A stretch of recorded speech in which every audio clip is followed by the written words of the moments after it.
Leader of the Labour Party, Deputy Eamon Gilmore.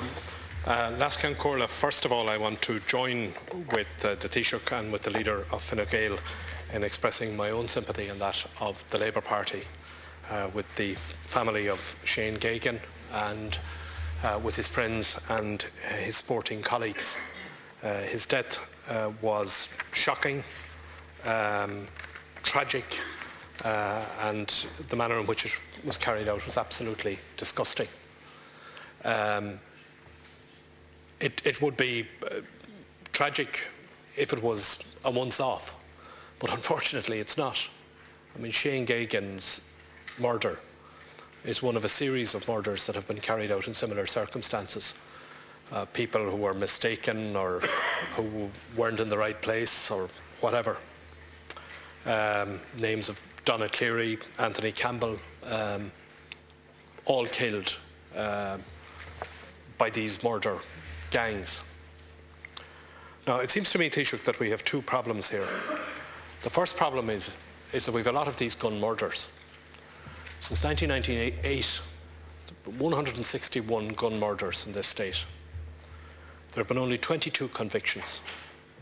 In other words, there's a 1 in 8 chance of being convicted of a gun murder.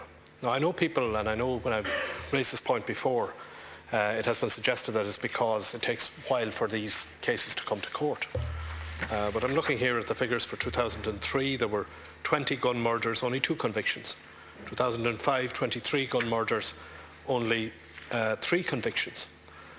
The reality here is that the people who are committing these gun murders are getting away with it. And they're getting away with it, it seems to me, for a variety of reasons, including the fear that they instill in communities, in witnesses, in other members of the gang, and so on. We have a situation today, Taoiseach, where you can pick up the newspapers and you can read who was the intended victim of this killing on Saturday night. You can read, identified, the gang that carried it out, the names of some of the members of the gang, the whereabouts or a suspected whereabouts of some of them. And I think that the public want to get a sense that these people are going to be smashed, closed down, put out of business, and got off the stage as far as society is concerned. They are a menace and a threat to people in this country going about their ordinary business. Now, I'm not going to make a political issue out of this or a partisan issue out of it, because I agree with you that I think that there is unanimity across this House about getting this dealt with. But I do want to say that I found your response to Deputy Kenny somewhat defeatist. I mean, we don't want to hear the reasons why certain things can't be done. I think that we need to see from government, led by government, and this party will support you in this. We want to see definitive measures taken that are going to solve this problem and to address it. Now, I know previously the Labour Party has put forward suggestions like the introduction of legislation on electronic surveillance, the putting of the witness protection scheme on a statutory basis.